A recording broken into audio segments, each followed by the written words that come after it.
Okay. Am I audible? Yes, sir. So, I have no internet today, so I'm connected with mobile data. कुछ problem होगा आवाज में तो मुझे बोलिएगा. Okay. क्या डिस्कस किया था हमने last? What we did? Morning Vaishnavi. Morning. क्या डिस्कस किया था लास्ट हमने?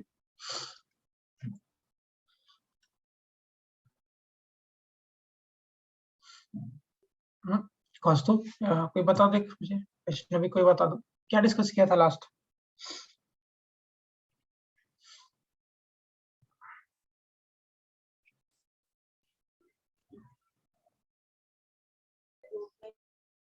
हाँ, सेल्फ इंडक्टेंस के बारे में डिस्कस कर रहे थे शायद, इफ आई रिमेम्बर.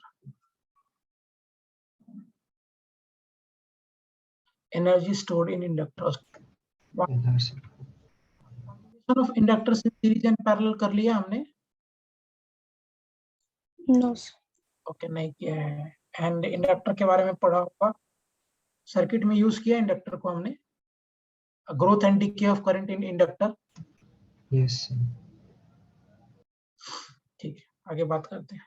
अच्छा, Kaustubh and Smriti, both of you, तुम्हारा टेस्ट में स्कोर क्यों कम था फिजिक्स में? क्या गड़बड़ किया?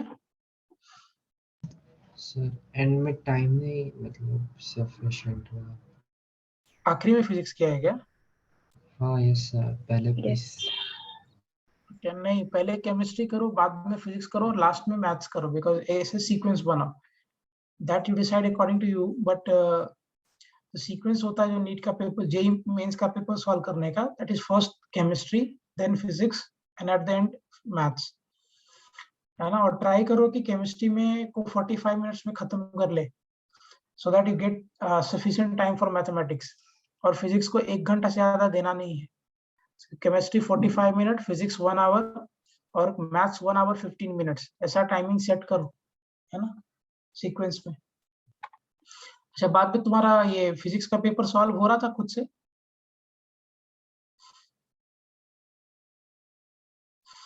हाँ, फिजिक्स का पेपर बाद में सॉल्व हो रहा था. Yes yes sir. ओके, ठीक है. पहले मैथ्स आता है पीसी में. Okay, no issue. चलो आगे बात करते हैं. So we have discuss with, अच्छा ये मैंने सेल्फ इंडक्टेंस इसके लिए निकाल दिया था सोलोनाइड के लिए. Self inductance for solenoid. Yes okay, next लिखिए self inductance for toroid. Self inductance for toroid.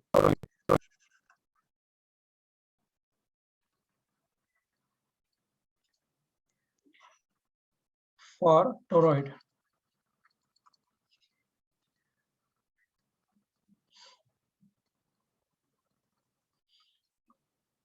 So for this, let's say कि मान लो ऐसा मेरा कोई टोरॉइड है इसमें में. So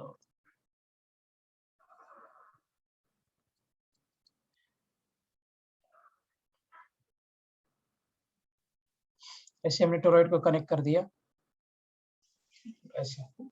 So ऐसा कुछ हमारा टोरॉइड है. ओके, नाउ ये जो टोरॉइड है, this is having centre here, है ना. एंड दो इसका अंदर वाला पार्ट का रेडियस है वो r1 है, and the radius of the outer surface is what, r2. और इसका ये जो विड्थ आप लेते हो, this is let's say h, है ना. अब इस टोरॉइड की में करंट पास कर रहा है और इस टोरॉइड का मुझे सेल्फ इंडक्टेंस पता करना है. We want to get the self inductance of this toroid. कैसे करिएगा? इस पे पूरा नंबर ऑफ टर्न्स है, पूरा वायर से लपेटा हुआ है हमने. इसमें में देयर इज अ वायर, ऐसे इस पे वायर पूरा अटैच किया है लाइक दिस. ऐसे पूरा इस पे वायर को हमने फिक्स किया, ऐसा इसके ऊपर अटैच किया हुआ. This is toroid basically, right. अब इस टोरॉइड की वजह से क्या मुझे सेल्फ इंडक्टेंस पता करना है. कैसे करोगे? How will you get the self inductance of this toroid? मैं करता हूँ. एक काम करो पहले इसके लिए, यू गो फ्रॉम हियर, यहाँ से आप r डिस्टेंस पे जाइए और r डिस्टेंस पे जाके हाँ यस सुपर स्मृति। यहाँ से आप r डिस्टेंस पे जाओ और r डिस्टेंस पे जाके एक dr थिकनेस का एलिमेंट काट लो। ऑफ कोर्स करना पड़ेगा कि रेडियस इसका वेरिएबल है। तो यहाँ सेंटर से हम r डिस्टेंस पे गए और r डिस्टेंस पे जाके हमने dr थिकनेस का एलिमेंट कट कर लिया। याद करो मैंने आपको नॉर्मल लेक्चर में बताया था that magnetic field due to toroid is mu naught into capital Ni by 2 pi r। Yes. Okay so flux कितना हो जाएगा? What will be flux here? So flux will be equal to what? b into dA। So flux basically कितना हो जाएगा? b which you are having mu naught Ni by 2 pi r। now what will be dA here? Area कितना हो जाएगा? will this area be equal to h into dr? yes excellent स्मृति, बहुत बड़ी बेटा। ये h आपका हो गया और ये dr हो गया। ये एरिया हो जाएगा h into dr। This is my flux, correct. So total flux कितना हो जाएगा अगर हम लिखें टोटल फ्लक्स के बारे में? सो what will B total flux? क्योंकि ऐसे बहुत सारे n एरियाज हो गए ना, सो टोटल फ्लक्स कितना हो जाएगा? n into 5। So what we can say from here that total flux will be equal to n square mu naught I by 2 pi h integration dr से लेकर r कि पूरे इसमें इंटीग्रेट करना पड़ेगा मुझे, करेक्ट। सो अगर आप यहाँ लिखिएगा so what will be your total flux here? So can we say that total flux is equal to what? This will be equal to mu naught n square I by 2 pi into h, okay dr से r। बोलो r का limit, what will be the limit of r? R1 to R2. R1 to R2, yes excellent। this is from R1 to R2, so implies that my total flux will be equal to mu naught n square I into h ln r from R1 to R2। so अगर हम place कर देंगे यहाँ पे, so what will be having from here that total flux mu naught n square I into h by 2 pi ln R2 minus ln R1। Agreed? अगर आप इसको थोड़ा सा और एक्सप्लेन करोगे, सो what will be having from here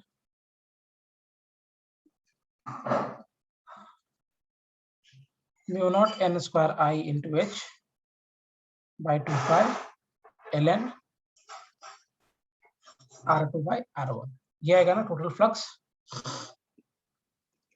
अब ये जो टोटल फ्लक्स हो गया phi, this is equal to what? Li mu naught n square I into h by 2 pi ln R2 by R1। this I and this I will get cancelled। so यहाँ से inductance कितना हो जाएगा? mu naught n square h by 2 pi ln R2 by R1, है ना? This is the formula to get self inductance of a toroid। आ गया था answer? Yes. Excellent। Q is getting mu naught n square into 2h। 2h नहीं है बेटा, सिर्फ h। अच्छा n square है, हाँ n square into h 2 pi log R2। Very good, excellent use। This is the magnetic self inductance due to toroid। ये toroid की वजह से self inductance।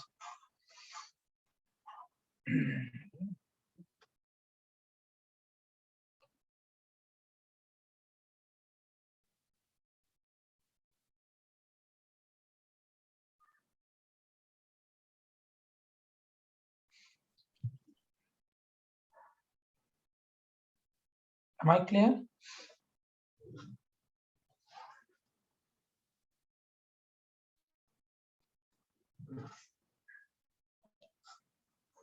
Yes, sir.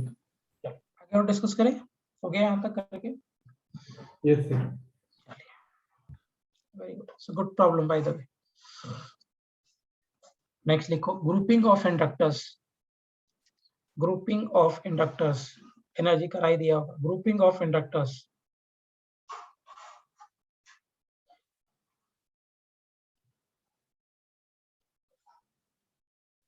Grouping of inductors सबसे पहले series में, grouping of, अच्छा inductor क्या oppose करता है? इंडक्टर चेंज इन करंट को अपोज करता है कि करंट को अपोज करता है? चेंज इन और करंट को अपोज कौन करता है? रेजिस्टेंस। रेजिस्टेंस। रेजिस्टेंस। ये फर्क, दोनों में फर्क समझ लेना। Resistance opposes current, whereas inductor opposes change in current. अगर करंट में चेंज नहीं होगा तो इंडक्टर किसी काम का नहीं है। इंडक्टर को एक्टिव होने के लिए आपको करंट में चेंज लाना पड़ेगा, and if there is no change in current, so obvious ही बात है इंडक्टर उस केस में कोई काम नहीं करेगा। नाउ ग्रुपिंग ऑफ इंडक्टर्स में सबसे पहले हम इंडक्टर को सीरीज में कनेक्ट करेंगे, series combination. First of all inductors will be connected in series. So मान लो आपके एक इंडक्टर ऐसे कनेक्ट कर दिया हमने, दूसरा इंडक्टर,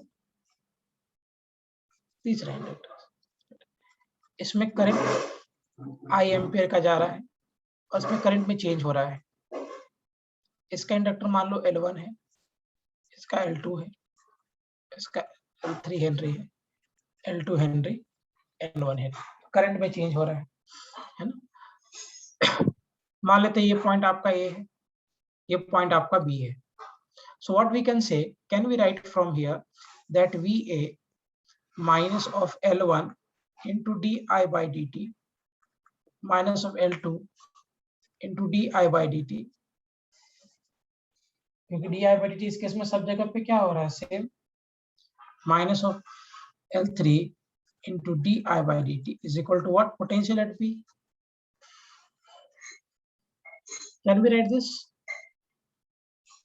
Yes. Okay. अब एक काम करो, इसके जगह पे एक इक्विवेलेंट बना दो, इसका अरेंजमेंट इक्विवेलेंट बना दो। तो इक्विवेलेंट बना दोगे तो क्या आ जाएगा, See, ये जो तीनों मिलके जो काम कर, अच्छा what we can write from here, can we say that VA minus of VT L1 di by dt di by dt L3 into what, di by dt। so अगर हम इसका अरेंज कर दे, what we can say, VA minus of VB L1 plus L2 plus L3 into what, di by dt। Will I be having this? Yes. Great. अगर ऐसा result आ गया, और एक काम करो आप, इस तीनों इंडक्टर की जगह पे आप एक सिंगल इंडक्टर लगा दो जो इसका इक्विवेलेंट इंडक्टर होगा। हाँ, ये ग्रेट कॉस्ट। सो एक इंडक्टर लगा दिया सिंगल सा, again the point is A and this point is B। हाँ करेक्ट है प्रणिका, ये पॉइंट B, करंट इसमें वैसे ही आई जा रहा है, और इसका इंडक्टेंस ले लो L Henry, which is the equivalent of these three inductors। so यहाँ पे आपको क्या मिलेगा, that potential at A minus of L di by dt is equal to what, potential at B। so what we can say, that potential at A minus potential at B is equal to what, L di by dt। ये आपको equation number 1, equation number 2। देखो दोनों equations में left hand side same है, सो of course हम right hand side को compare कर सकते हैं। so what we can say, by comparing equation 1 and equation 2, what we can say, L1 plus L2 plus L3 will be equal to what, है ना। so this is the equivalent inductance of the inductor connected in series। ये क्या है, equivalent inductance in series।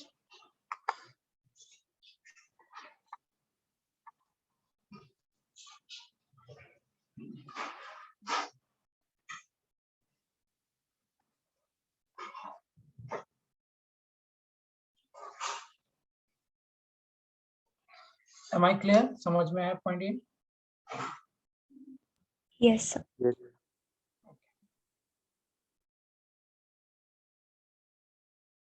चलो हो गया लिख के सभी का, नेक्स्ट करें।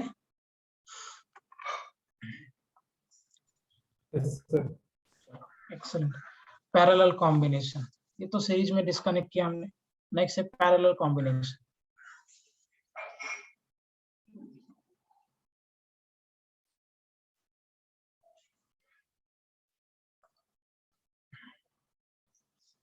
सो लेट्स से कि मेरे पास एक इंडक्टर यहाँ है, दो इंडक्टर, तीन ही ले लेता हूँ, तीन इंडक्टर ऐसे हो गया। इसमें करंट ऑफ कोर्स आई आया, I2, I3, and now they are connected in parallel, और इसका inductance L1 Henry, L2 Henry, L3 Henry. कैसे करोगे? सेम वे में, ये वाला पॉइंट आप ए पकड़ लो और ये वाला पॉइंट आप बी पकड़ लो। सिंस ये तीनों इंडक्टर्स पैरेलल में कनेक्टेड है, सो तीनों के क्रॉस पोटेंशियल डिफरेंस क्या होगा? सेम, जो पोटेंशियल डिफरेंस यहाँ होगा वही पोटेंशियल डिफरेंस यहाँ होगा और वही पोटेंशियल डिफरेंस यहाँ होगा, because these three inductors are connected in parallel. So यहाँ पे आप क्या लिख सकते हो? What we can write here, that potential at A minus potential at B is equal to L1 into di1 by dt, क्योंकि इसमें करंट तो I1 जा रहा है। What you can write here, that potential at A minus of potential at B, इस वाले inductor में L2 into di2 by dt, और यहाँ पे क्या लिख सकते हो आप, that potential at A minus potential at B is equal to what, L3 into di3 by dt। तो यहाँ पे लिख दिया VA minus VB is equal to L1 into di1 by dt, यहाँ पे कर दिया। सेम वे में यहाँ पे लिखा और सेम वे में यहाँ पे लिखा, राइट। अभी क्या करेंगे, ये तीनों इंडक्टर की जगह पे एक इक्विवेलेंट इंडक्टर बना दो, जस्ट टू गेट दैट। और ये इक्विवेलेंट इंडक्टर्स का लेट्स से बेटा इंडक्टेंस L हेनरी का है, इसमें तो करंट आ जाएगा। तो यहाँ पे हम क्या लिख सकते हैं, दैट VA माइनस और VB is equal to what, L into di by dt। अब ऑफ कोर्स यहाँ से करंट I आ रहा है, इधर I1 I2 I3 जा रहा है। कैन वी राइट दिस, क्या हम ऐसे लिख सकते हैं, that di by dt is di1 by dt plus di2 by dt plus di3 by dt।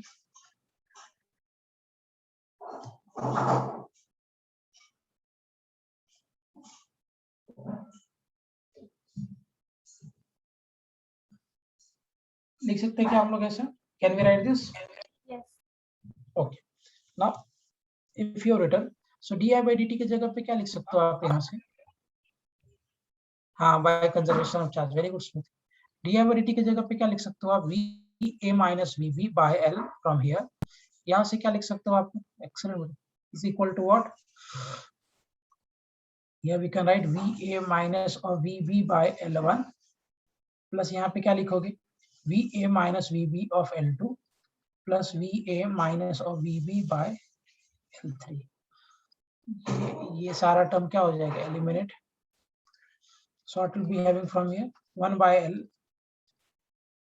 by L1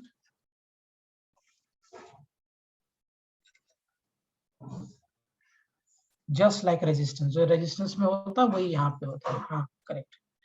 so this is the equivalent inductance in parallel. Equivalent inductance in parallel।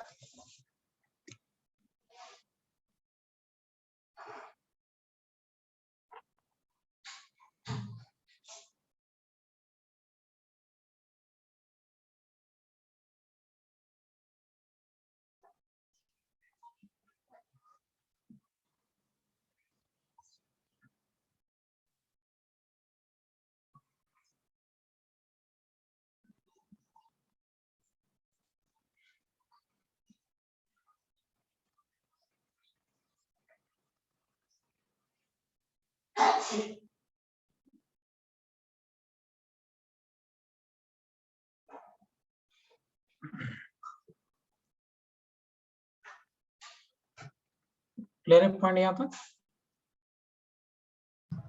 Yes, sir.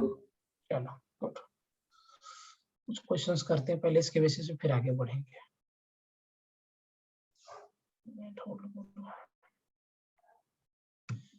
JEE advance 1992 का एक problem है, आपको करना, मैं screen share कर रहा हूँ। Go with this example number 5।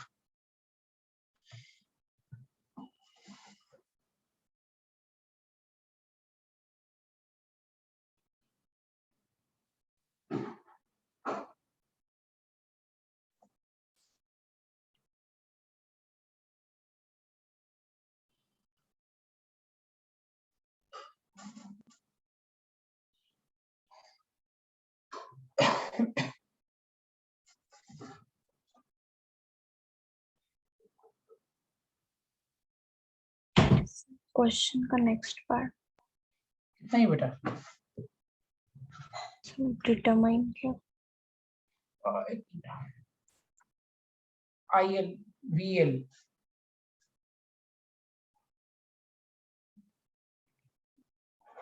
Current through inductor, voltage through inductor.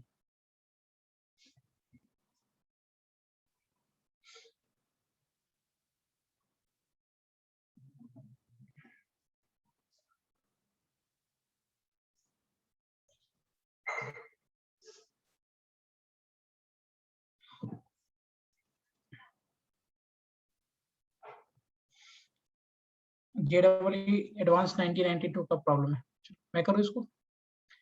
Go to the screen first. Yes, sir. So question is like this, यहाँ से एक रेजिस्टेंस था, so from here we have connected a resistance, इसके साथ यहाँ से हमने क्या कनेक्ट किया था, कैपेसिटर like this, उसके बाद फिर से यहाँ से एक रेजिस्टेंस कनेक्ट कर दिया, एंड नीचे में हमने कनेक्ट किया इंडक्टर, ऐसा arrangement. Now the points are A O C, so ये पॉइंट आपका हो गया A, ये पॉइंट आपका हो गया O, ये पॉइंट आपका हो गया C, और कैपेसिटेंस इसका 2 फैरेड है, ये VC है, और inductance 4 Henry B and D, so ये B हो गया, ये D हो गया, इसका इंडक्टेंस दिया 4 henry. Now what they are saying is कि करंट पास कर रहा I1, so इधर से करंट पास हो रहा है I1, so इधर करंट पास हो रहा है I1, और I1 का वैल्यू उन लोगों ने दिया है, that is 10 into e raised to power minus 2t। Okay, ये करंट दे दिया, I2 दिया 4 एम्पियर का, current here is I2 and I2 this is equal to what, 4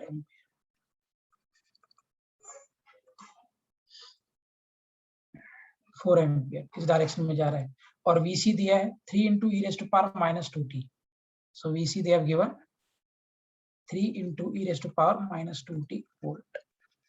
ये सारा इंफॉर्मेशन आपको दिया। आपसे क्या पूछा है कि what will be the current through inductor end voltage through inductor. Fine, पहला पार्ट में तो ये पूछ रहा है IL एंड VL, कैसे करोगे? इधर से करंट आया 10 और कैपेसिटर में भी करंट जाएगा, इट इज माइनस, तो कैपेसिटर में कैसे करंट जाएगा? What will B IC here, इधर से करंट I1 आया, इधर से करंट 4 एम्पियर आया, तो कैसे करोगे? पहले कैपेसिटर में डिस्कस करते हैं, क्या हो जाएगा, Q is equal to CV, है ना। सो Q बेसिकली कितना है, C कितना दिया है 2 फैरेड, और वोल्टेज अक्रॉस दिया है 3 into e raised to power minus of 2t, so charge across capacitor कितना हो जाएगा 6 into e raised to power minus of 2t, 12 minus I1। नहीं विराज, I1 के टर्म्स में नहीं देना है बेटा, जो इन्फॉर्मेशन दिया उसके टर्म में आंसर देना है। Let be equal to Q is equal to 6 into e raised to power minus 2t, क्या ये होगा charge at any time t on the capacitor? Yes, sir. Right? अभी क्या करोगे, इसको डिफरेंशिएट कर दो, differentiate with respect to time. So dq by dt 6 into e raised to power minus of 2t. So dq by dt is current IC minus 12 into e raised to power what minus of 2t. Minus से कुछ problem नहीं है, that only signifies the direction.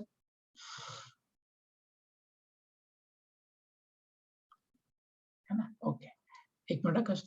अब मुझे बताओ ये capacitor में current कैसे जा रहा है? It is going from here O से बी की तरफ जा रहा है कि बी से ओ की तरफ आ रहा है? What is the direction of current here in capacitor? Is it from B to O की O to B? O to B. O to B. And why is it O to B? So due to minus sign. नहीं बेटा, current move from higher potential to lower potential. ये मेरा higher है, ये lower है, तो current higher से lower की तरफ आएगा ना? Yes, higher. sir. This will be the direction of current IC. अब देखिए इस जंक्शन पे करंट कितना है I1, इधर से IC, इधर से I2, और इधर करंट कितना चला गया IL। So what we can say, IL will be equal to I1 plus of IC plus of I2. So current through inductor कितना हो जाएगा 10 into e raised to power minus of 2t. So we equal to what?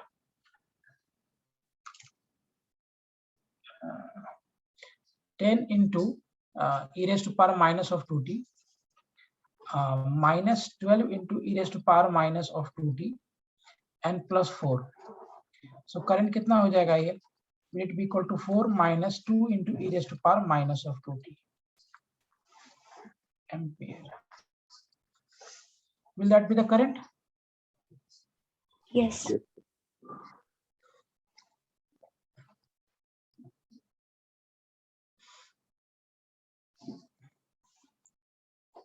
Any doubt in this? समझ में आ गया current का equation कैसे? समझ में आ गया करंट का equation everyone? Yes, sir. Very good, excellent Kaustu, got the right answer. अब एक तो ये पार्ट हो गया, फिर मैं आपके दूसरे पार्ट में पूछा गया voltage across inductor, so that is L into DIL by dt। Of course ये करना पड़ेगा। So voltage across inductor 176 into e raised to power minus 2. Let me check, but I have the answer. नहीं मैंने क्या 176 नहीं 16। Inductor कितना हो जाएगा? डिफरेंशिएट करो। This is 4 Henry here into d4 by dt e raised to power minus 2t by dt.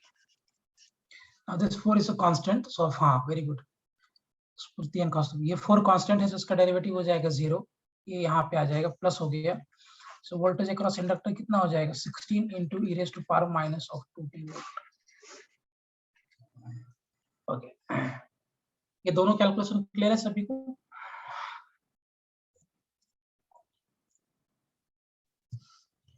एक बार सब लोग अच्छे से कैलकुलेशन देख लो।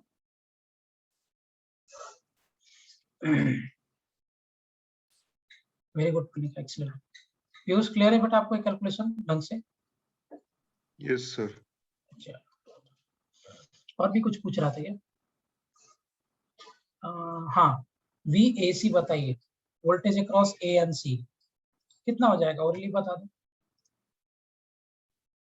Voltage across A and C।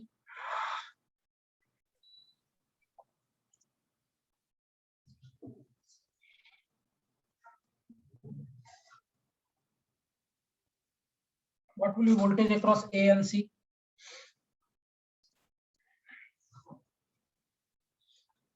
कितना टाइम? यहाँ पे करंट इस द डायरेक्शन में जा रहा है, तो प्लस से माइनस, तो वोल्टेज एट ए प्लस से माइनस जा रहा है, तो लॉस होगा। So what will be happening here? Go to the white board. देखो, आपसे पहले केस में पूछा गया VAC, यहाँ का वोल्टेज पोटेंशियल डिफरेंस ना। प्लानिका गलत कर रहे हो बेटा, voltage across A and C पूछ रहा है पहले, तो A एंड C के क्रॉस वोल्टेज बताइए, सिंपल है ये।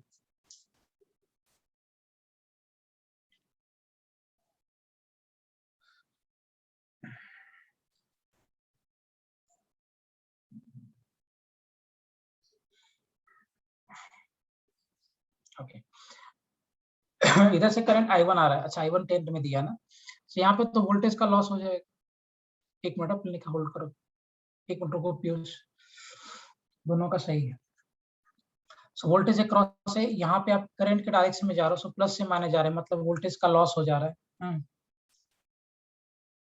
सो लॉस हो गया, इसका मतलब कितना हो गया, -10 into e raise to power minus of 2t into यहाँ का रेजिस्टेंस विच इज माई 2 ओम का रेजिस्टेंस दिया है। यहाँ पे आप इधर जा रहे हो, इधर प्लस हो गया, इधर माइनस, माइनस से प्लस जा रहा है, मतलब वोल्टेज का गेन हो रहा है।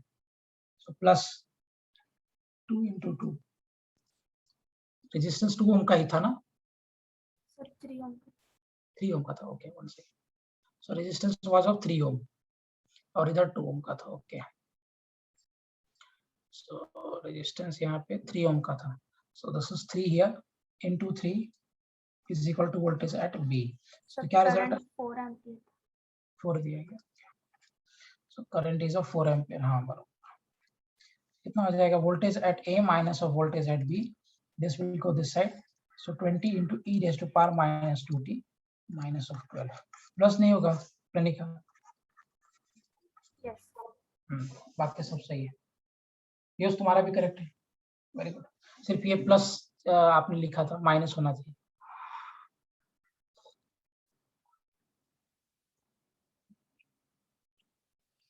M I clear? बन जाएगा ये प्रॉब्लम अच्छे से? Yes sir. कुछ नहीं इस प्रॉब्लम में, कुछ भी नहीं है, जस्ट द थिंग इज कि आपको कॉन्सेप्ट एकदम क्रिस्टल क्लियर होना चाहिए, तभी ये बनेगा, समझ नहीं। चलो नेक्स्ट एग्जांपल नंबर 6, खुद से करना है।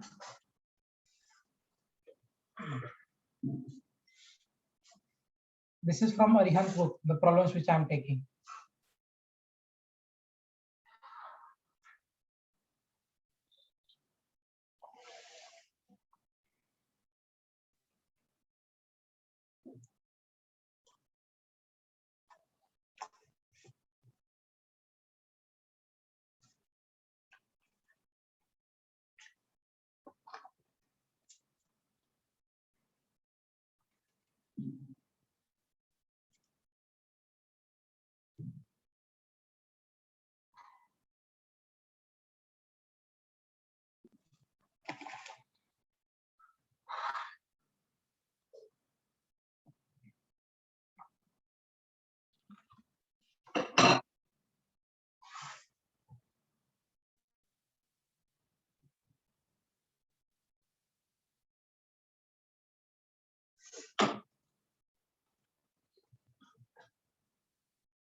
चलो करें इसको सॉल्व। व्हाइट बोर्ड,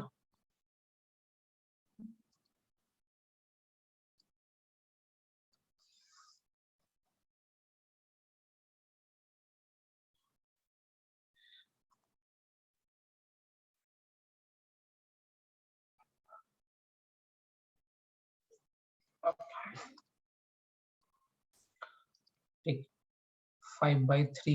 पहले मैं सर्किट प्लॉट कर लेता हूँ, स्विच R1 R2 R3। सो यहाँ से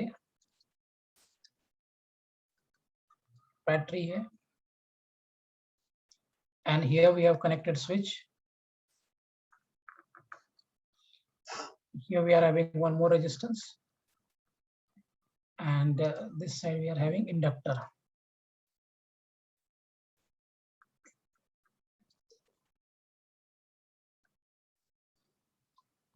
है ना। ये रेजिस्टेंस आपका R1 है, this is they have given R2 R3, inductance L, 10 20 and 30, so this is of 10 ohm, 20 ohm, 30 ohm, inductance of 2.0 milli henry. यहाँ से आप बैटरी सप्लाई कर रहे हो, EMF is equal to 50 volt. अभी क्या कर रहा है, find the current through R1 and R2 immediately after the switch S is closed, है ना? तो जैसे ही आपने switch S close किया, just after switch is closed, क्या होगा? Just after switch is closed, Inductor will behave like open circuit. excellent. जैसे ही आपने switch को बंद किया ना, उसके बाद ये inductor will behave like open circuit. तो यहाँ से जो करंट आएगा जस्ट स्विच बंद करने के बाद, तो यहाँ से जो करंट आएगा वो तो जीरो हो जाएगा, क्योंकि ये इंडक्टर ओपन सर्किट की तरह बिहेव कर रहा है। तो ये तो मेरे किसी काम का नहीं है। तो सिर्फ इक्विवेलेंट रेजिस्टेंस कितना हो जाएगा? 20 + 10 which is 30. So current will be equal to what? 50/30 and implies current कितना हो जाएगा? Is it equal to 5/3 ampere? होगा 5/3 ampere? Yes, sir. Yes, sir. Good. B part में क्या कर रहा है? Long after the switch S is closed, जब स्विच एस को आपने बहुत देर तक, 25/11। सो बी पार्ट में कह रहा है कि long after switch is closed. अच्छा, अगर बहुत देर के बाद, बहुत देर तक जब आपने स्विच बंद कर दिया, तब क्या होगा? ये जो इंडक्टर है वो कैसा बिहेव करेगा? Will it behave like short circuit की open circuit? Short circuit. Short. Short circuit, right? लेकिन अब ये 20 ohm and here it is 10 ohm, तो यहाँ पे एक रेजिस्टेंस है 20 ओम का, 30 ओम का। So these two resistances are connected in parallel. So पहले इसका इक्विवेलेंट निकाल दो, 1/20 + 1/30। So if I will be taking the LCM, क्या आ जाएगा? 1/R dash will be equal to what? 60, 3 + 2। So R dash कितना हो जाएगा? Will it be equal to 60/5? implies R dash will be equal to what? 12 ओम ना? ये 20 ओम का और ये 30 ओम का resistance as they are connected in parallel, so equivalent निकाल दो, यहाँ से 12 ओम आ जाएगा इन दोनों का। अब मुझे एक बात बता बेटा, ये जो 12 ओम का रेजिस्टेंस है और उसके साथ ये जो 10 ओम का रेजिस्टेंस है, किस में कनेक्टेड है? Series. Series.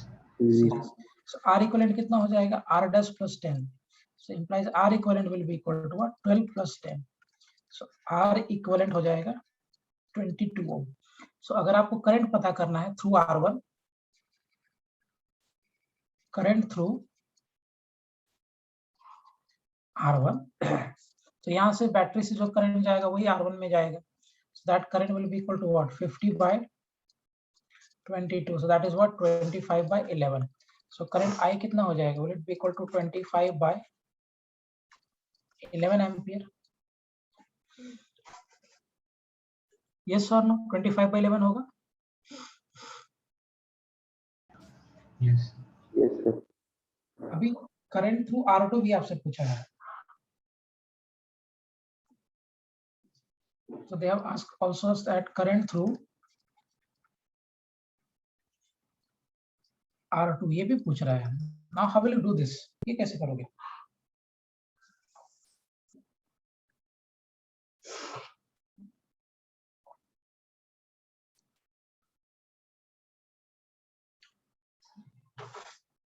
Current through R2, अरे भाई यहाँ ये पैरेलल में कनेक्टेड है ना, तो करंट डिवाइड होगा। सो मान लो यहाँ पे करंट आ गया I2, so what will B I2 here? याद एक शॉर्टकट दिया था मैंने करने के लिए 15/11। यस, शॉर्टकट याद है करने के लिए दिया था? Yes, sir. ओके, क्या था शॉर्टकट? सामने वाला रेजिस्टेंस अपॉन हाँ। Sum of resistance into total current. So current I2 कितना हो जाएगा? सामने वाला रेजिस्टेंस कितना है? 30 बाय ये हो गया 50 into total current is what? 25/11।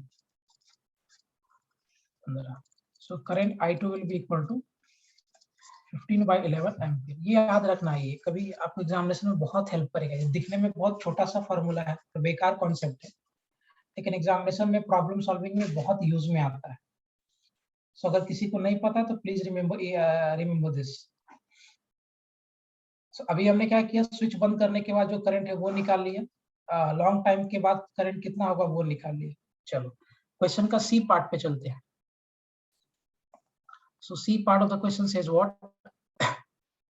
यहाँ तक हमने क्या किया, बी पार्ट हमने कंप्लीट किया। Now will go to the C part of the question. So question का सी पार्ट क्या, सी पार्ट में क्या कह रहा है, immediately after S is reopened, है ना, अगर आपने स्विच को जस्ट रीओपन कर दिया,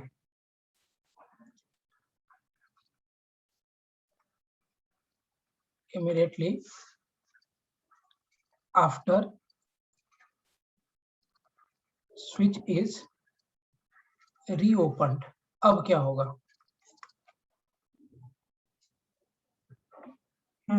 जैसे स्विच को खोला वैसे क्या हो जाएगा?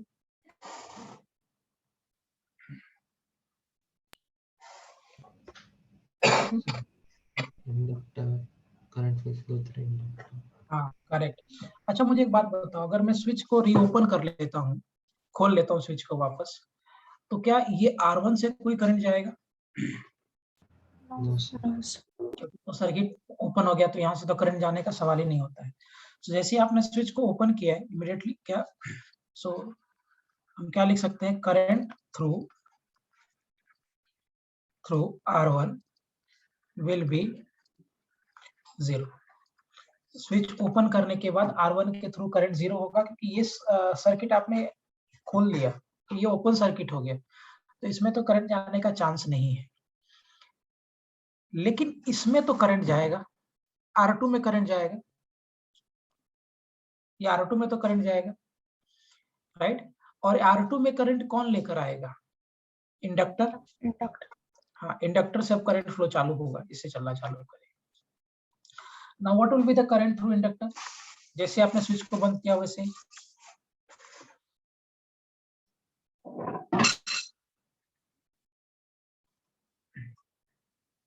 क्या हो जाएगा, बोलिए।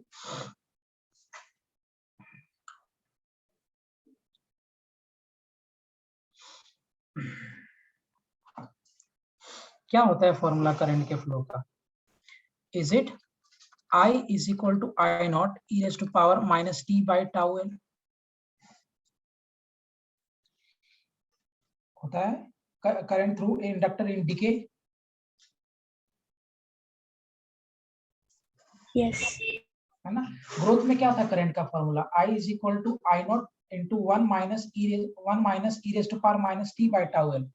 अगर याद नहीं है तो लिख लो, I is equal to I naught, this is 1 minus e raised to power minus t by tau n. This was the growth of current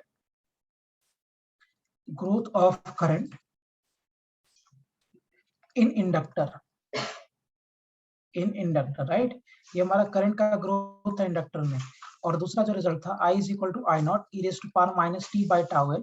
This is my decay of current in inductor।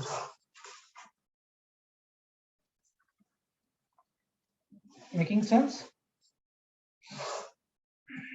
Yes. Yes, sir. Immediately पूछा है, मतलब decay करने का T आपका कितना हो जाएगा? Immediately पूछा है तो 0, e रेज़ टू पावर 0 क्या हो गया? 1। आई किसके बराबर हो जाएगा? I not. अब मुझे एक बात बताओ, इंडक्टर में मैक्सिमम करंट कभी कितना जा रहा था? What was the maximum current in inductor?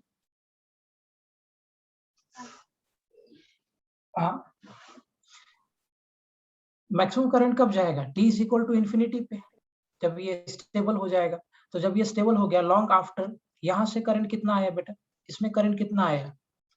Is it 25/11 ampere? और इसमें करंट कितना चला गया? 15/11 एम्पियर। इसमें करंट कितना चला जाएगा? I3 will be equal to what? So I3 कितना हो जाएगा basically? So can we say that I3 will be equal to 25/11 minus of 15/11? So I3 कितना हो जाएगा? Will that be equal to 10/11 ampere?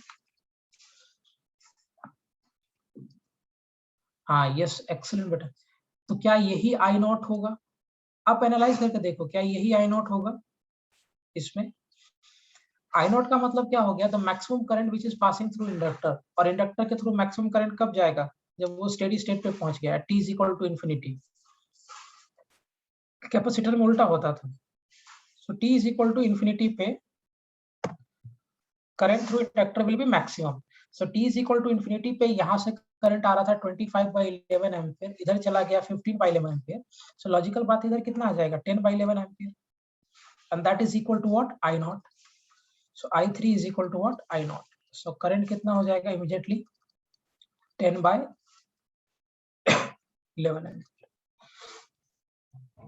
Am I clear?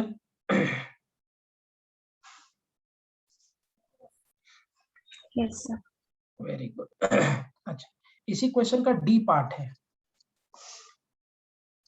इसी question का D part है, and that is what long time after switch is reopened, है ना. So open करने के लॉन्ग टाइम के बाद बताइए, मुझे एक बात बताओ, स्विच को रीओपन करने के लॉन्ग टाइम के बाद, हाँ एक्सीलेंट, R1 के थ्रू कोई करंट होगा क्या? No. No, sir. नहीं, तो सवाल ही नहीं पैदा होता क्योंकि ये तो ओपन सर्किट है, तो इसमें तो करंट जाने का कोई चांस ही नहीं है. So current through R1 will be zero. ये तो पहले भी जीरो था, अभी भी जीरो होगा.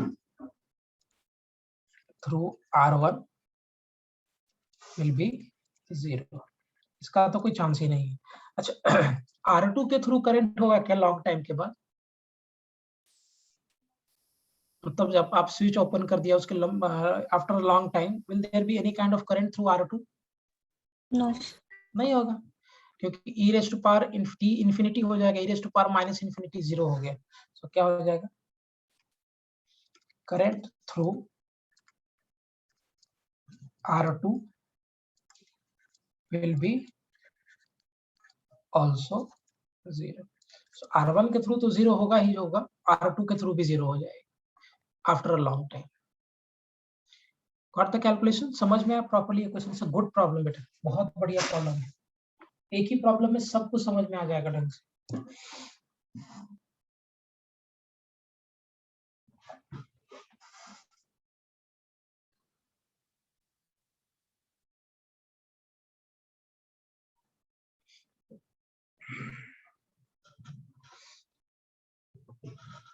Is it clear?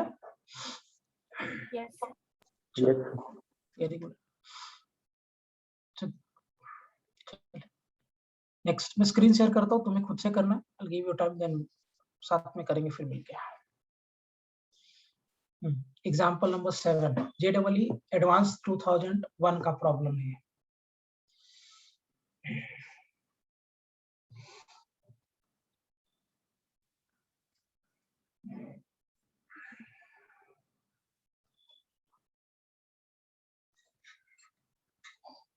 देखो एडवांस में क्या पूछता है, अगर थोड़ा सा अच्छे से पढ़ाई करोगे तो कोई बड़ी बात नहीं है.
चलो करें।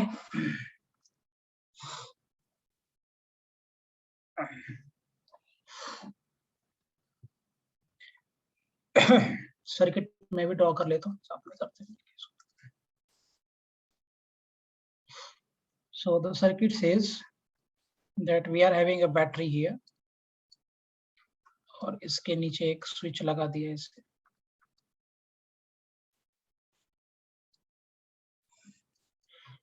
एक कनेक्शन है,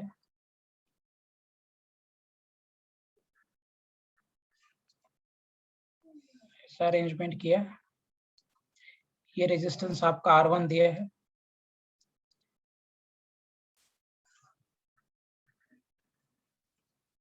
so 24 1 in minus just पर -5। एक में चेक कर लेता हूँ।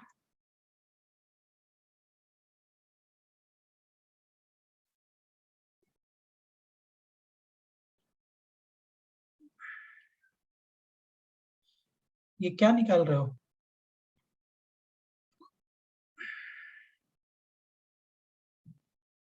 चलो देखते हैं, साथ में करते हैं। इंडक्टर, फिर बाद में उसके साथ एक R2 कनेक्टेड है। So here we are having an inductor, so इसके साथ एक इंडक्टर और एक R2 रेजिस्टेंस कनेक्टेड है, L हेनरी का। ये बैटरी का EMF E दिया है, ठीक है। Now the datas are, L आपका 400 मिली हेनरी है, 400 milli henry. Now they have given us R2. R2 is this 2 ohm और ये भी 2 ohm का है, so दोनों 2 ohm का है। This is of 2 ohm and this is also of 2 ohm. Battery आपने कनेक्ट किया है, 12 वोल्ट का बैटरी है। Okay. Now what the question says? See, an inductor of inductance L 400 millihenry and resistance of resistance 2 ohm and 2 ohm are connected to a battery of EMF 12 volt as shown in figure. The internal resistance of the battery is negligible. The switch S is closed at time t is equal to 0. What is the potential drop across inductor as a function of time? After the steady state is reached, the switch is reopened. What is the direction and magnitude of current through R1 as a function of time? Okay, simple problem है। So पहले तो आपसे पूछ रहा है कि what is the potential drop across L as a function of time? So inductor के cross potential drop कितना होगा as a function of time, पहले तो ये पूछा है। स्विच एस को क्लोज कर दिया आपने, है ना। सो पहला पार्ट में आपसे पूछा है कि switch S is closed, switch, ये जो स्विच है ना इसको आपने क्लोज कर दिया, एस इज क्लोज्ड। अच्छा, स्विच एस को क्लोज कर दोगे तो कैसे डिसाइड होगा? मान लेते हैं यहां से करंट आई जा रहा है, स्टेडी स्टेट पे पहले बात करते हैं, मतलब इंडक्टर स्टेडी स्टेट पे आ गया, तो स्टेडी स्टेट पे क्या रिजल्ट आएगा? अगर हम स्टेडी स्टेट पे बात करें तो ये जो 2 ओम का रेजिस्टेंस है और ये 2 ओम का रेजिस्टेंस है, किसमें कनेक्टेड है? पैरेलल में ना। We are talking about steady state है, ध्यान रखना। अगर हम स्टेडी स्टेट पे बात करेंगे तो ये 2 ओम का रेजिस्टेंस और ये 2 ओम का रेजिस्टेंस किसमें कनेक्टेड है? पैरेलल। पैरेलल में, क्योंकि ये स्टेडी स्टेट पे तो इंडक्टर शॉर्ट सर्किट हो गया तो ये तो कुछ करेगा नहीं। सो इसका मतलब कि यहाँ पे जो इक्विवेलेंट रेजिस्टेंस होगा वो 2/2 and that will be equal to what? 1 ohm.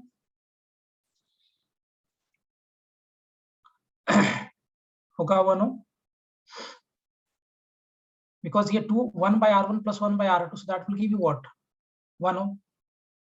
Okay, एक मिनट तो देखता हूँ बेटा। सो करंट केस कितना चलेगा यहाँ से? स्टेडी स्टेट पे बात करते हैं। V is equal to I into R, so 12 volt का बैटरी है, करंट इक्विवेलेंट रेजिस्टेंस आपको 1 आ गया, सो कितना हो जाएगा? 12 एम्पियर। तो क्या यहाँ से करंट 12 एम्पियर का चलना स्टार्ट होगा ये बैटरी से स्टेडी स्टेट पे? ओके अब देखो, हाँ नहीं सर कुछ। ओके, अब देखो यहाँ से करंट 12 एम्पियर का चला, यहाँ पे पहुंचा, यहाँ पे आने के बाद करंट डिवाइड होगा, since the resistance R same, तो इसमें करंट कितना जाएगा? 6 एम्पियर का, और इसमें भी कितना चला जाएगा 6 एम्पियर का। इसका मतलब कि across inductor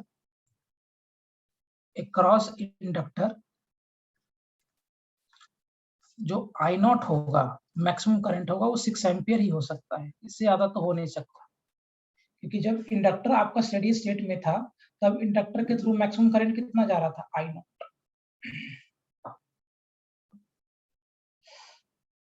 Am I clear with this? So current at any time t across inductor कितना हो जाएगा, I is equal to I naught 1 minus e raised to power minus t by tau L. So current कितना हो जाएगा, I is equal to 6 1 minus e raised to power minus t by tau. यही होगा क्या current across inductor, will it be? Yes. Yes. अब question क्या start होता है, टावल कैसे निकालेंगे, टावल निकलेगा तभी बात बनेगा मेरा ना। हाउ टू गेट दिस टावल, L by R.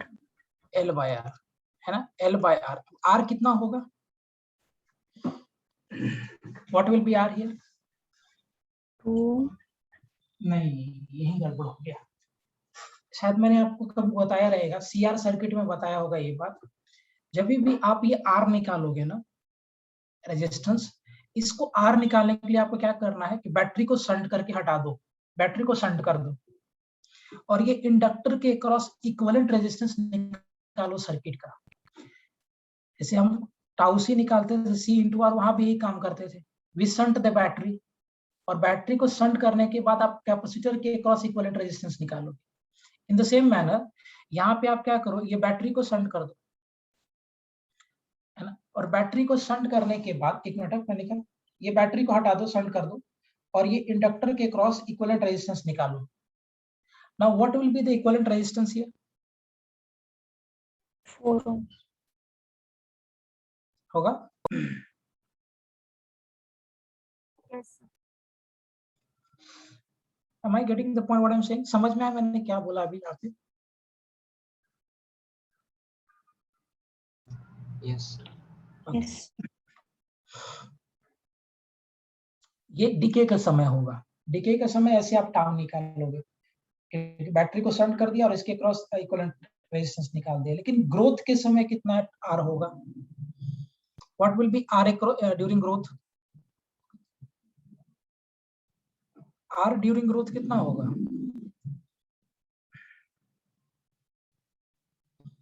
बोलिए, आर ड्यूरिंग ग्रोथ कितना होगा? 2. तो कैसे करोगे क्योंकि आर अगर आप ग्रोथ के लिए निकालोगे तो ये एक अलग सर्किट है और ये एक अलग सर्किट है, तो ये 4 और ये 2, सो टाउ एल कितना हो जाएगा, will it be equal to L by R, so tau L will be equal to what, 400 milli henry है, this will be 0.4 by 2, cancel होकर कितना आएगा 0.2, सो टाउ एल बेसिकली कितना हो जाएगा 0.2, सो करंट कितना हो जाएगा, I is equal to 6 1 minus e raised to power minus tau by minus t by 0.2। ये ग्रोथ के समय तो इस वाले पार्ट को इससे कोई लेना देना है ही नहीं, हाँ डिके का समय जरूर है। सो ग्रोथ के लिए आप सिंपली क्या करोगे कि ये L और ये R, जब डिके होगा तो ये L और ये दोनों R because they are in series, तो R1 plus R2 करना पड़ेगा। नाउ वोल्टेज अक्रॉस इंडक्टर कितना हो जाएगा, L into DIL by dt, so from here voltage across inductor कितना हो जाएगा 0.4 into 6, इसको अगर आप चाहो तो अरेंज करके ऐसे लिख सकते हो, I is equal to 6 1 minus e raised to power minus 5 into t, so this will be 6 here, इसको अगर आप डिफरेंशिएट करोगे तो 0 आ जाएगा, plus 5 into e raised to power minus 5 into t, इसको भी छोड़ दो 30।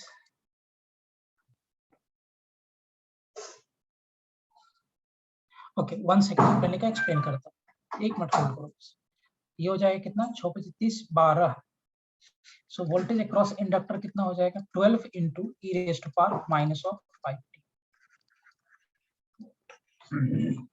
मैंने क्या बोला, why here R is 2, because कि जब करंट ग्रो कर रहा है सर्किट में तो ये वाले पार्ट को इस रेजिस्टेंस से, ये दो इंडिपेंडेंट सर्किट है, क्योंकि ये they are connected in parallel ना, एक सर्किट तो आपका ये हो जाएगा रेजिस्टेंस के साथ, और दूसरा सर्किट आप कैसे बना दोगे? तो this will be your second circuit, inductor और बाद में रेजिस्टेंस। तो ये सर्किट है और एक बड़ा वाला सर्किट है।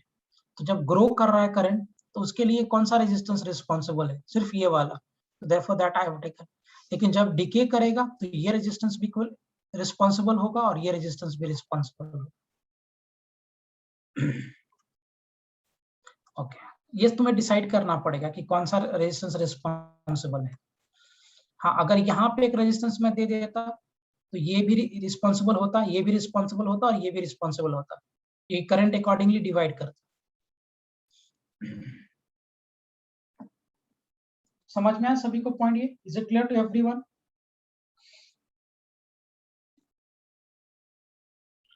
Yes. ओके,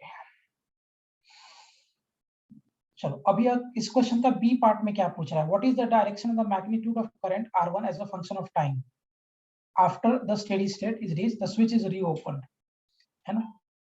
तो स्टेडी स्टेट हटाने के बाद, पहुंचने के बाद स्विच को आपने ओपन कर दिया, फिर से ये स्विच फिर से ओपन हो गया after it has reached the steady state.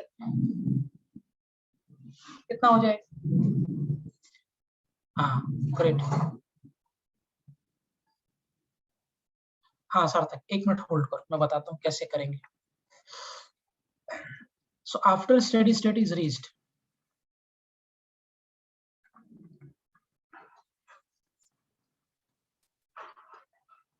After steady state is reached क्या करोगे? स्विच को रीओपन कर दिया। अब सर्किट कैसा हो जाएगा? ये ऐसे। Now this is the inductance here 0.4 Henry, ये आपका 2 ओम का हो गया, and this is again of 2 ओम। सो अब इसका टाउ निकाल दीजिए, L बाय R। अब देखो जब ये डिके करेगा तो इसमें भी करेगा और इसमें भी करेगा, so therefore this R1 plus R2 लेना पड़ेगा। सो टाउ L कितना हो जाएगा? 0.4 by 4, 0.1। So basically tau L कितना हो जाएगा? 0.1 सेकेंड, राइट? सो करंट कितना हो जाएगा डीके में? I is equal to I naught e raise to power minus t by tau L। So current कितना हो जाएगा? 6 into e raise to power minus t by tau L। यही होगा ना?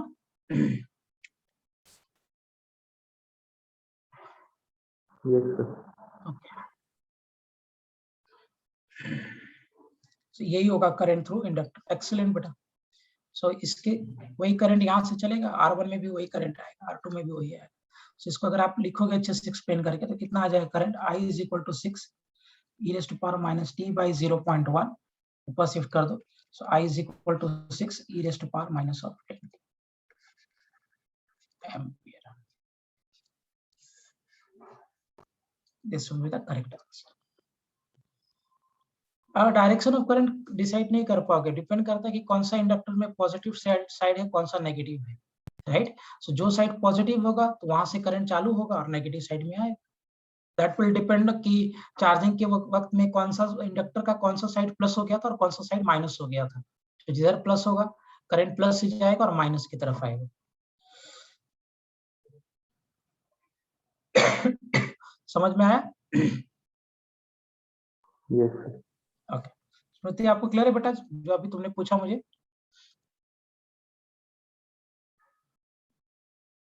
हाँ, so they have asked in the question implies कि जब आप चार्जिंग कर रहे हो, देखो जब मैं ऐसे चार्ज कर रहा हूँ और इसमें से करंट अगर बढ़ता जा रहा है टाइम के साथ में, तो इसको अपोज करेगा। अपोज करने के लिए क्या हो जाएगा? इधर प्लस बनेगा, इधर माइनस बनेगा, तभी अपोज कर पाएगा ना। ग्रो करने के डायरेक्शन के ऑपोजिट में जाना पड़ेगा, तो इधर प्लस इधर माइनस, तो करंट क्या ये फ्लो होने का डायरेक्शन होगा? Yes, sir. Got it. Okay, now सार्थक, ये वाज का वेरी रेलेवेंट क्वेश्चन कि सर इसको करने का कोई ट्रिक है क्या कि कौन सा R1 कौन सा R2? वो मैं आपको ट्रिक तो नहीं लेकिन कॉन्सेप्ट समझा देता हूँ। कॉन्सेप्ट क्या है कि जब आपका करंट ग्रो हो रहा है तो ये ध्यान देना कि इंडक्टर में जो करंट आ रहा है वो कौन कौन से रेजिस्टेंस के थ्रू होके आ रहा है। तो जिस रेजिस्टेंस के थ्रू होके वो आएगा वो आपका R में पार्टिसिपेट करेगा, और प्लस उसमें जो करंट आ रहा है इंडक्टर में, क्या वो किसी और रेजिस्टेंस की वजह से वो करंट चेंज हो रहा है क्या, है ना? सो इसमें जो करंट आ रहा है उसको इन्फ्लुएंस करने वाला कौन कौन सा रेजिस्टेंस है, और इंडक्टर में करंट को इन्फ्लुएंस करने वाला जितने भी रेजिस्टेंस होंगे वो सारे के सारे रेजिस्टेंस आर में आएंगे। समझ में आ गया? सो आपको ये ध्यान में रखना है कि इंडक्टर में जो करंट आ रहा है उस इंडक्टर में करंट को कौन कौन सा रेजिस्टेंस इन्फ्लुएंस कर रहा है। जो रेजिस्टेंस इन्फ्लुएंस करेगा वो सब आर में आ जाएगा। जैसे देखो इस इंडक्टर में जो करंट आ रहा है उसको ये इन्फ्लुएंस नहीं कर रहा, करंट आया इक्वली डिवाइड हो गया, बात खत्म, ये इन्फ्लुएंस कर ही नहीं रहा, यहाँ से करंट सीधा इसमें आ जा रहा है, ये बैटरी के साथ ही सीधा कनेक्टेड है, so therefore it will not participate. लेकिन अगर एक रेजिस्टेंस यहाँ पे होता तो ऑब्वियसली ये चेंज हो जाता मैटर। गॉट द पॉइंट बेटा, समझ में आया? Yes, sir. Okay, good question by the way, so good concept और अच्छा सवाल है ये। देखो एडवांस में क्या पूछा उसने। चलिए नेक्स्ट एक और एडवांस का प्रॉब्लम लेता हूँ 1996 का, example number 8, go with this.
आगे answer.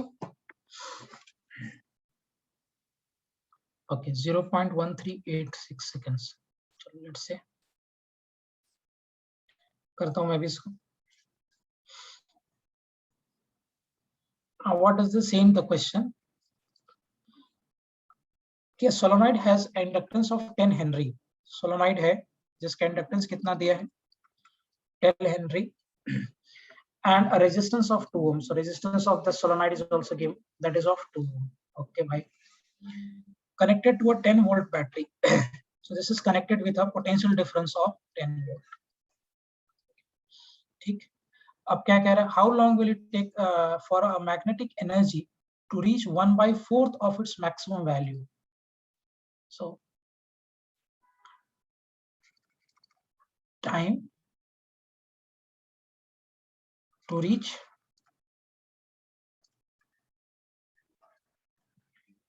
magnetic energy 1/4 of its maximum value, ये बोल रहा है ना, कैसे करोगे इसको? So what is the value of magnetic energy basically? Energy कितना हो जाता है? Is it half into L into I square, ये होगा ना? अब देखो एनर्जी पे कितना हो जाएगा, हाफ इंटू एल, आई के जगह पे कितना प्लेस कर दोगे? I naught 1 raise to E raise to power minus T by tau का whole square. So what it will be? E is equal to half into L into I naught का square into 1 minus e raised to power minus t by tau का whole square. Correct? Now this half L I naught square is nothing but E naught, क्योंकि energy आपका हो गया half L I square, और जब current maximum होगा तो energy आपका मैक्सिमम हो जाएगा. So E naught will be equal to what? Can we write E naught as half L I into I naught का square? तो उसकी जगह पे क्या मैं E naught प्लेस कर सकता हूँ? So E is equal to E naught 1 minus e raised to power minus t by tau का whole square. अब एनर्जी आपको कहाँ पे जाना है? 1/4 of the maximum. So can we say from here that E naught by 4 is equal to E naught 1 into e raised to power minus of t by tau का whole square. This E naught and E naught will get cancelled. So 1 e raised to power minus t by tau is equal to 1/2. Yes or no? So अगर आप arrange कर दोगे, so e raised to power minus t by tau, will it be equal to 1/2? 0.693. 1/2 होगा. Taking log both sides. Taking log both sides.